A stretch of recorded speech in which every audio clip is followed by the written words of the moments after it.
Welcome to The Explainer, where we break down the source material behind the big stories.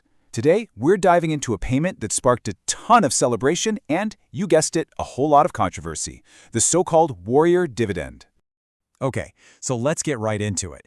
It all kicks off with this one number, $1,776. Just before Christmas, this surprise bonus was announced for over 1 million members of the U.S. military, and it hit their bank accounts almost right away. But the debate that came next, well, that was anything but simple. So here's our roadmap. We're going to break down exactly what this bonus was, look at the completely opposite reactions it got, and then really dig into the whole fight over where the money came from.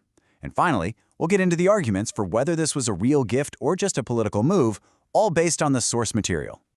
All right, first things first. Let's just lay out the basic facts. What was actually in the announcement?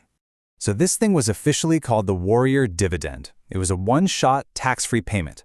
And that number, 1776, was obviously picked to give a nod to the year America was founded. It went out to a huge chunk of the active-duty military. We're talking everyone from a brand-new private all the way up to colonels and Navy captains.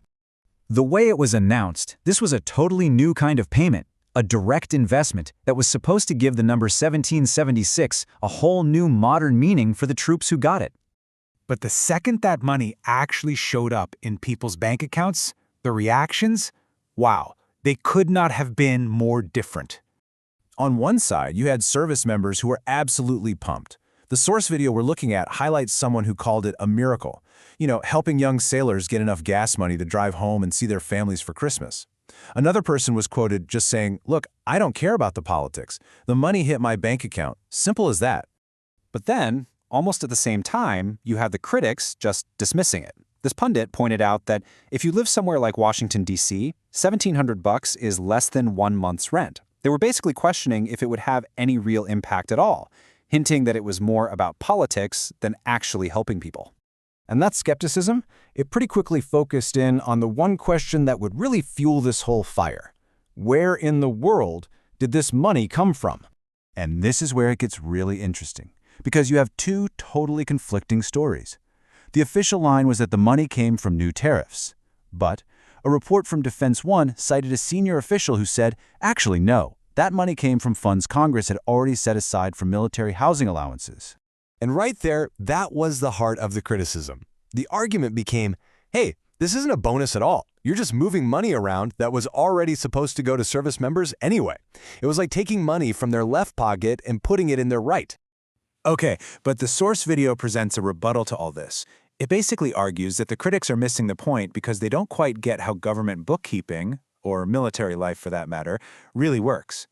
The explanation given is that this is just standard procedure in a big bureaucracy.